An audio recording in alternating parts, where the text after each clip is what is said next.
एक शब्द आता है दोस्तों बार बार, जिसको बोलते हैं घर जमाई। यानी कि इंसान का अपनी ससुराल में जाकर रहना और गधे पर चढ़ना दोनों बराबर माने जाते हैं। कैसे माने जाते हैं बराबर? आज की इस घटना में आपको आज पता चलेगा कि ससुराल में लड़के को क्यों नहीं रहना चाहिए। बहुत बुरा होता है दोस्तों ससुराल में रह करके वहाँ का काम धंधा करना, तो वहाँ के लोग भी उसको घृणा की दृष्टि से देखते हैं। गाँव के अंदर आजकल, शहरों में तो पूछना ही क्या, वहाँ तो पता नहीं कौन कौन कैसे रह लेते हैं। तो जानते हैं यहाँ पर एक आदमी जो 5 साल तक अपनी पत्नी के गांव में घर जमाई बनकर रहा और फिर उसके बाद किस तरह से उसको ठोकरों से लताड़ा गया और किस तरह से फिर अपने टूटे हुए परिवार को उसने संभाला, पूरी जानकारी यहाँ पर लेने वाले हैं। इन घटनाओं से बहुत कुछ हमें घर गृहस्थी की सीख मिलती है दोस्तों। घर गृहस्थी के अंदर हमें किस तरह की गलतियाँ नहीं करनी चाहिए, इसका पता हमें यहाँ पर बखूबी लगता है। वीडियो को लास्ट तक जरूर देखा करें। नमस्कार, मैं हूँ सुदेश कुमार। दोस्तों, एक रमेश नाम का लड़का जिसकी उम्र होती है सिर्फ 14 साल। उसके घर में उसके मम्मी पापा हैं। मम्मी की उम्र 33 साल है, पिता उनके 34 साल के हैं और यह तीनों लोग घर के अंदर आराम से रहते हैं। माता पिता का खेती का काम है, यानी कि खेती बाड़ी करते हैं और अपने परिवार का भरण पोषण कर रहे होते हैं। 3 ही तो हैं ये, तीनों का कोई खर्चा भी ज़्यादा नहीं होता है। जितना कमाते हैं उससे अच्छा गुजर बसर इनका हो जाया करता है। लेकिन दोस्तों धीरे धीरे जैसे समय गुजरता है, अब जो ये लड़का होता है रमेश, इसका एक दोस्त होता है मंगेश। मंगेश की उम्र 15 साल, रमेश की उम्र 14 साल। यह दोनों एक साथ पढ़ने के लिए जाया करते और मंगेश के बापू ने अपने एक खेत के अंदर आम का बगीचा बोया हुआ था, तो वहाँ पर बीच में रुक जाया करते और आम खाया करते और फिर घर आया करते। कई बार एक दूसरे के साथ ठिठोलियाँ कर लिया करते। कई बार जो रमेश होता है मंगेश के ऊपर आम फेंक कर मार दिया करता। इस तरह की ठिठोलियाँ यह किया करते थे और गहरे मित्र थे। दोनों का एक दूसरे के बगैर दिन बनता ही नहीं था। अब तो दोस्तों धीरे धीरे कुछ समय गुजरता है, तो एक दिन की बात है, रमेश की माँ बीमार पड़ जाती है और बीमार पड़ने के कारण उसका जो पिता होता है काफ़ी इलाज करवाता है, खूब हॉस्पिटलों में ले जाता है, दवाई गोली दिलवाता है। लेकिन दोस्तों रमेश की माँ बच नहीं पाती है। एक तो उसकी माँ की उम्र भी बहुत कम थी और खुद की उम्र सिर्फ 14-15 साल थी। अब वह अंदर से टूट जाता है।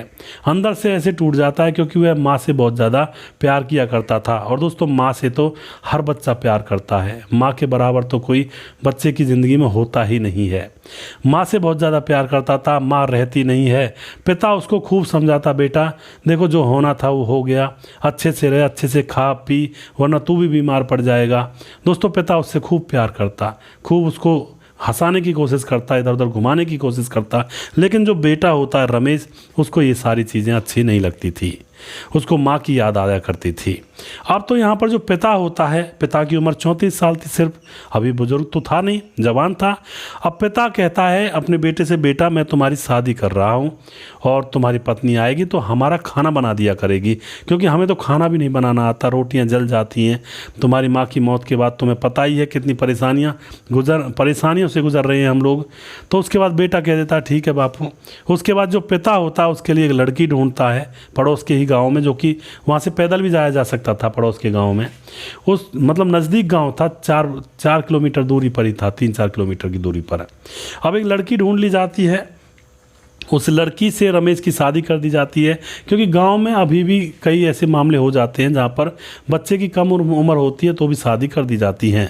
अब रमेश की शादी हो जाती है, पत्नी घर में आ जाती है, लेकिन अभी भी रमेश के दिमाग से उसकी माँ की यादें उतर नहीं रही थी। खूब पत्नी उससे प्यार करती, लेकिन रमेश अभी भी अपनी माँ की यादों में खोया रहता। पिता भी बार बार कहता, बेटा जो होना था वो हो गया, मुझे देखना, मैं बिना पत्नी के कैसे रहूँगा, मेरे ऊपर तो सोचो थोड़ी बहुत।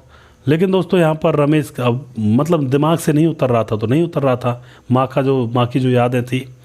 अब तो यहाँ पर जैसे रमेश अपनी पत्नी को लेने के लिए कई बार अपने ससुराल जाया करता, पत्नी मायके जाती, उसको छोड़ने जाता, लेने आता, तो अब यहाँ पर अपनी सास को देखता है तो सास उससे बहुत प्यार करती है, अपने बेटे जैसे उसे आशीर्वाद देती है। इधर उसके जो साले थे वह भी बहुत प्यार करते हैं। जब वह ससुराल जाता तरह तरह की खाने की चीज़ें, खाने के पकवान बनाए जाते और बहुत ही प्यार वह लोग करते। अब तो यहाँ पर अपनी माँ को भूल कर वह अपनी सास में अपनी माँ देखने लगता है। उसको सास में अपनी माँ नज़र आ जाती है, तो अब तो दोस्तों वह बार बार अपने ससुराल जाया करता। कई बार खेतों की कहकर निकल जाया करता और खेतों से थोड़ी दूरी पर उसका ससुराल था, 3-4 किलोमीटर ही तो दूर था गाँव दूसरा। और सास के पास जाकर बतियाया करता। अब तो यहाँ पर क्या होता है, जो लड़का होता है रमेश, वह सोचता है कि मैं क्यों ना सास के पास ही रह लूँ, क्योंकि उसमें उसको अपनी माँ की छवि नज़र आती थी। पिता बार बार कहता बेटा ऐसा ठीक नहीं है, ससुराल में नहीं रहते, लेकिन रमेश जिद पर अड़ जाता है, नहीं बापू मैं तो जाऊंगा, उसमें मुझे माँ नज़र आती है और मुझे ऐसा लगता है कि मेरी माँ जिंदा है। तो पिता भी ज़्यादा पीछे नहीं पड़ता है, कह देता है ठीक है बेटा जाओ, मैंने कोशिश तो यह की थी कि अगर तुम्हारी शादी हो जाएगी तो हमें खाना नहीं बनाना पड़ेगा, अब मैं यहाँ पर अकेला रह जाऊँगा, तू अपनी पत्नी को लेकर के ससुराल चला जाएगा, मैं तो फिर भी ऐसे का ऐसा। लेकिन बेटा नहीं मानता है, तो बेटा अपनी पत्नी को लेकर के अपनी ससुराल पहुंच जाता है। अब दोस्तों यहाँ पर पिता अकेला रह जाता है, खाना वगैरह अकेला बनाता, खाना बनता भी नहीं उससे क्योंकि कभी बनाया नहीं था, बहुत ज़्यादा परेशान। अब इस परेशानी को देख करके जो उसकी पत्नी की छोटी बहन थी वह देखती है कि जीजा बहुत परेशानी में है, और उसके जो ससुराल वाले थे, पिता के ससुराल वाले, वह सोचते हैं कि अब ये अकेला है, बच्चा भी अकेला है, शादी भली हो गई है, तो उनको भी अपनी छोटी लड़की की शादी करनी थी। तो अब दोस्तों यहाँ पर रमेश के पिता की शादी उसकी साली से ही करवा दी जाती है। और जो रमेश का पिता होता है वह भी सोचता है कि मुझे खाना बनाने वाली तो कोई हो जाएगी, ऐसे ज़िंदगी कब तक काटूंगा, क्योंकि रमेश के पिता का जो ससुर था वह कहता है बेटा अभी तेरी ज़िंदगी बहुत बड़ी है, तू अकेला कैसे रहेगा, और तू अपनी साली से ही शादी कर ले। तो यहाँ पर रमेश के पिता की शादी उसकी साली से हो जाती है। यह बात का जब पता रमेश को ससुराल में लगता है तो रमेश बड़ा गर्म होता है, मेरे पिता ने शादी कर ली। लेकिन उसको क्या पता था कि उसके पिता पर क्या बीत रही होगी, जवानी का दौर है, बिना पत्नी के कैसे रह रहा होगा, खाना बनाने वाली लाया था, अपने बेटे की शादी की थी, वो बेटा उस पत्नी को लेकर ससुराल में जा उड़ा। तो उसने ये बात नहीं सोची पिता के ऊपर बीत क्या रही होगी, लेकिन वह गुस्से में आता है, आकर के पिता से कहता है कि बाबूजी मेरे हिस्से की जो ज़मीन है उसको मुझे दे दीजिए, बेच दीजिए। अब पिता उसको समझाता तो है बेटा ऐसा नहीं करते, ज़मीन अपनी माँ होती है, इसको बेचा नहीं करते, लेकिन वह मानता नहीं है और उसके हिस्से की ज़मीन को बेच दिया जाता है 8 लाख रुपए में। 8 लाख रुपयों में से 1 रुपया भी पैसा अपने पिता को नहीं देता है। और उसके पिता की जो दूसरी पत्नी थी वो उसकी मौसी ही तो थी, उसकी माँ की छोटी बहन ही तो थी, लेकिन फिर भी उसके मन में पिता के प्रति ये नफरत हो गई थी कि इसने शादी क्यों की। अरे भाई तू तो अपनी पत्नी के साथ है, पिता शादी क्यों ना करे, उसकी बहुत बड़ी ज़िंदगी है, खाना बनाने वाली एक उसने शादी करवाई थी, तुम्हारी पत्नी आई थी घर में, उसको भी तू ससुराल ले जा उड़ा। अपनी गलती को वह नहीं मानता है, पैसे ले जा करके अपने ससुराल में चला जाता है और वहाँ पर अपनी सास को वह सारे पैसे दे देता है। दोस्तों सास पहले तो मना करती है, नहीं बेटा ये तुम्हारे पैसे हैं, लेकिन जब वह कहता है कि तुम भी तो मेरी माँ हो, तुम ले लो पैसे, अब सास सारे पैसे ले लेती है। और उसके बाद दोस्तों वह वहीं पर रहता है, वहीं के खेतों में काम करता, और उसकी पत्नी अपनी माँ के साथ रहती, ज़्यादातर 2 बच्चे हो जाते हैं, और बच्चे भी वह अपने पिता से कोई मतलब नहीं रखते, वह भी अपनी माँ के साथ ही रहते। और दोस्तों अब वे 8 लाख रुपए ख़त्म हो जाते हैं, खर्च हो जाते हैं। जैसे पैसे ख़त्म हो जाते हैं तो अब ना उसके साले उससे सीधे मुंह बात करते हैं, जब ज़्यादा दिन वहाँ पर रहते हैं ससुराल में। ऐसा ही होता है दोस्तों, ससुराल में जब जाते हैं 1-2 दिन को तो मेहमान होते हो, 1-2 दिन तो बड़ी खातिरदारी हो जाएगी, 1 घंटे या 2 घंटे, लेकिन अगर ससुराल में जमकर बैठ जाओगे ना तो वहाँ पर कोई पूछने वाला नहीं रहेगा, क्योंकि दामाद घर पर बहुत बुरा लगता है। उसके बाद दोस्तों ऐसा ही इसके साथ होता है, तो ससुराल वालों का प्रेम इसके प्रति खत्म होता चला जाता है। वह सोचते हैं कि ये यहाँ पर पड़ा हुआ है अपने बीवी बच्चों को लेकर, हमारी छाती पर बोझ है। अब दोस्तों वह खेतों में काम करता तो टाइम पर उसके पास कोई खाना भी नहीं पहुँचाया करता। इधर उसके पिता पर दूसरी पत्नी से बच्चे पैदा हो गए थे, 2 बच्चे। और अब वो जो लड़का होता है रमेश, वह अपने ससुराल में था, कोई खाना टाइम पर नहीं लेकर जाता, पत्नी उसको भाव नहीं देती, वह अपने भैया और अपनी माँ के बीच में खोई रहती। तो दोस्तों एक दिन की बात है, वह खेतों पर लगा हुआ था, इंतजार कर रहा था, फावड़ा चला रहा था, कोई खाना लेकर आएगा, लेकिन कोई खाना लेकर नहीं आता है। शाम होती है, शाम को वह घर जाता है, जाकर के सास से कहता है कि आपने खाना नहीं भिजवाया, सुबह से इंतजार कर रहा था। सास उसके सामने खाना लाती है, बासी दाल थी और कुछ बासी चावल थे, ला करके थाली में उसके सामने जैसे कुत्ते के सामने परोसते हैं ऐसे रख दी जाती है। अब यह बात रमेश को बहुत बुरी लगती है और वह बिल्कुल मना कर देता है रोटी खाने से। उसको लगता है कि एक तो मेरे पिता थे, मेरी माँ के मरने के बाद भी मुझे अपने हाथों से खाना बनाकर खिलाया करते थे, मेरे आंसू पहुँचा करते थे, मुझे गले लगाया करते थे, और मैं ऐसे पिता को छोड़ करके यहाँ पर इस परिवार में आ गया जो मेरी कदर नहीं कर रहे हैं। अब दोस्तों वह घर से बाहर एक कुआं था, कुएं के पास चारपाई बिछाकर लेट जाता है, अपनी पत्नी का इंतजार करने लगता है, क्योंकि क्योंकि वह पत्नी से पूछना चाहता था कि अब मैं यहाँ पर रहने वाला नहीं हूँ, क्योंकि यहाँ पर मेरी केयर नहीं होती है, कोई मुझे पूछने वाला नहीं है। पत्नी से पूछता है कि क्या, जब पत्नी रात को उसके पास जाती है तो पत्नी से कहता है क्या तुम मेरे साथ मेरे घर चलोगी? लेकिन उसकी पत्नी कहती है छी, तुम्हारे घर चलूँगी? तुम हो क्या? तुमने ज़मीन भी बेच दी, अब तुम्हारे पास है ही क्या? मैं तुम्हारे साथ नहीं चलूँगी। वह समझ जाता है कि पत्नी भी लालची है और फिर रात को ही दोस्तों अपनी चप्पल पहन करके अपने गांव की तरफ खेतों की पगडंडियों से होता हुआ निकल जाता है। गांव के समीप जैसे ही गांव में पहुंचता, उसकी हिम्मत नहीं हो रही थी पिता के घर जाने की, क्योंकि पिता से वह बुरी भली कहकर आया था, जबकि उसको ऐसा नहीं कहना चाहिए था। अब उसको अपनी गलती का एहसास हो रहा था, लेकिन घर जाने की हिम्मत नहीं थी। वह अपने उसी दोस्त, जो बचपन का दोस्त था मंगेश, उसके आम के बाग में आम के पेड़ पर चढ़ जाता है और रात भर वहीं पर सोता रहता है। आम के पेड़ पर, आम की डालियों पर जब वह चढ़ जाता है तो उसको अपना बचपन याद आ जाता है कि यह मेरा गांव, यह छाती ठोक देता है कि यह मेरा असली गांव है, यहाँ मैं रहूँगा। दोस्तों सुबह होती है तो उसका दोस्त आम के बगीचे में देखरेख के लिए आता है, तो वह अपने दोस्त के ऊपर आम फेंक कर मारता है। दोस्त एकदम से कहता है कौन हो, मेरे ऊपर आम क्यों फेंक रहे हो? वह फिर से आम फेंक कर मार देता है। तो अब उसका दोस्त मंगेश को याद आता है कि ऐसे तो मेरा दोस्त रमेश मेरे साथ हरकत किया करता था। एकदम से वह उसको पहचान लेता है कि रमेश तू यहाँ पर क्या कर रहा है? रमेश ऊपर से नीचे कूद जाता है और अपने दोस्त के गले लगकर जोर जोर से रोने लगता है। सारी बात रमेश अपने दोस्त मंगेश को बता देता है। उसके बाद कहता है कि तुम मुझे अपनी यहीं पर इस काम करने के लिए रख लो इसी बाग में, और मुझे बस खाना दे दिया करना। लेकिन उसका दोस्त मंगेश कहता है अरे तू पागल है, तेरी जो सौतेली माँ है वो सौतेली माँ थोड़ी है, तेरी मौसी ही तो है, वो बहुत अच्छी है, उसके पास जाकर तो देख एक बार, वो इतने अच्छे स्वभाव की है। अब यह बात जब उसका दोस्त मंगेश कहता है तो वह अपनी मौसी के घर यानी कि अपने पिता के घर चला जाता है। वहाँ पर उसकी मौसी देखते ही खुश हो जाती है, गले लगा देती है कि बेटा तू कब आया था, और बहू कहाँ है और बच्चे कहाँ हैं? लेकिन वह बता देता है कि वह अब नहीं आएंगे। सारी कहानी अपनी मौसी को बताता है तो मौसी कहती है तो तू इस तरह की दर दर की ठोकर खाता हुआ घूम क्यों रहा था? तेरा ये अपना घर है। फिर वह कहता नहीं मौसी, मैंने अपने हिस्से की ज़मीन तो बेच दी। लेकिन मौसी कहती है कोई बात नहीं, तुमने अपने हिस्से की ज़मीन बेच दी, हम तो हैं और ज़मीन तो है तुम्हारे पिता के हिस्से में, उस पर रह लेना। तो इतने में दोस्तों उसका पिता आ जाता है और अपने पिता को देखकर उसकी हिलकारियाँ जोर जोर से उठने लगती हैं, रोने लगता है कि मेरे पिता ने मेरा कितना ख्याल रखा था माँ के जाने के बाद, और मैंने इसको छोड़ करके अपनी पत्नी की बातों में आकर अपनी सास के यहाँ पर चला गया।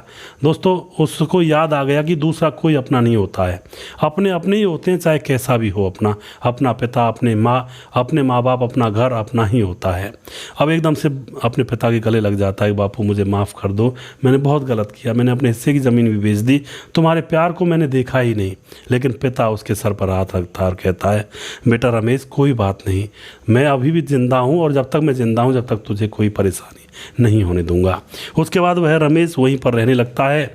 और दोस्तों कुछ दिन बाद खबर आती है रमेश की पत्नी ने दूसरी शादी कर ली।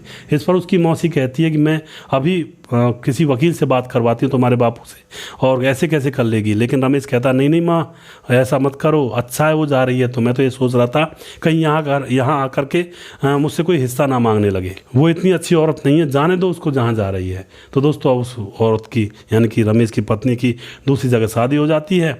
खुद अपने जो मौसी के और अपने पिता के बच्चे होते हैं उनकी देखरेख में लगा रहता है, और वहीं पर आराम से सीना चौड़ा करके अपने गांव की आबो हवा में रहता है, अपने यार दोस्तों से मिलता है और खुश रहता है। दोस्तों अपना गांव अपना होता है, कोई पराया कितना भी लाड प्यार दिखा ले लेकिन पराया पराया ही होता है, और अपना कोई चाहे बेशक डांट ले फटकार ले लेकिन अपना अपना होता है। इसीलिए दोस्तों अपनों से नाता जोड़ें, परायों से गैरों से दूर रहें।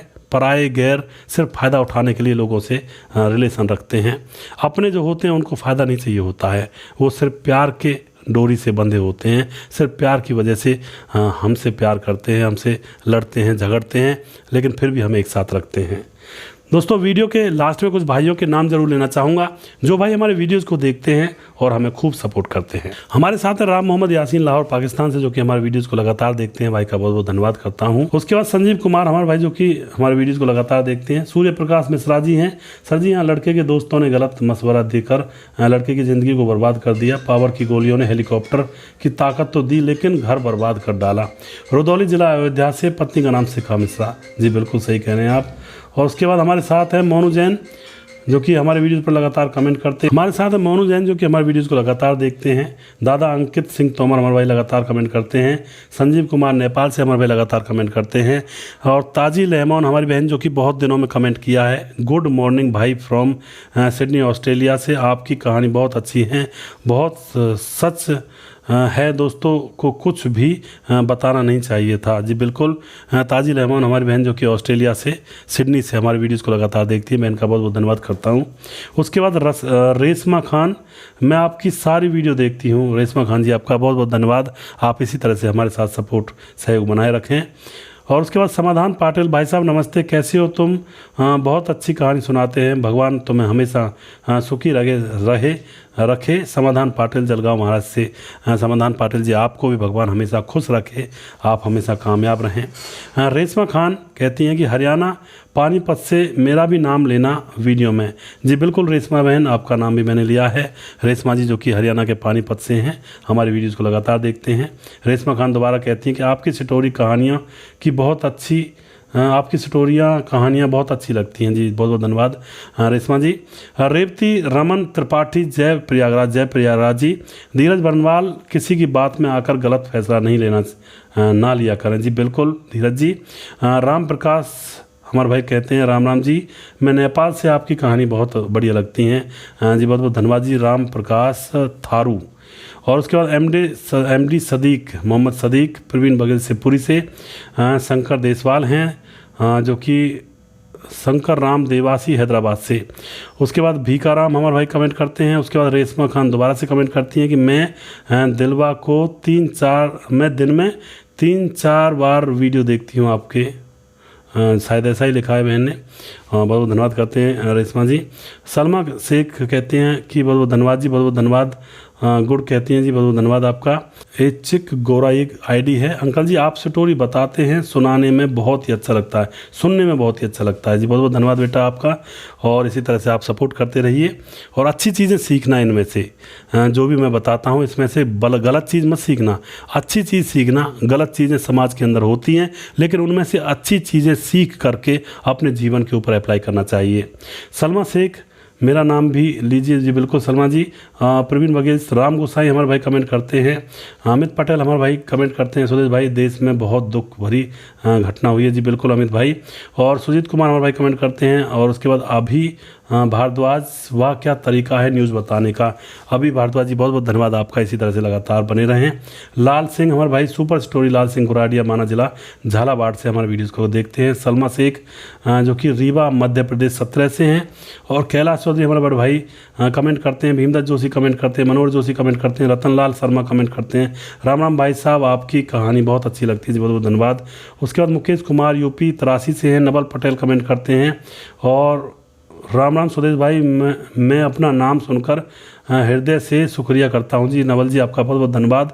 और सूरज डी हमारे भाई, राधे राधे सुदेश भाई, क्या हाल चाल है आपके very nice story. I am Suraj from Fiji. जय हिंद जय भारत, जय हिंद जय भारत सूरज जी। सलाउद्दीन खान हमारे भाई कमेंट करते हैं। और उसके बाद विकास बिमल कमेंट करते हैं। और जो भाई रह गए हैं उनके वीडियो में, अगले वीडियो में नाम ज़रूर लूँगा। दोस्तों बहुत बड़ा वीडियो हो जाता है क्योंकि नाम भी काफ़ी हो जाते हैं।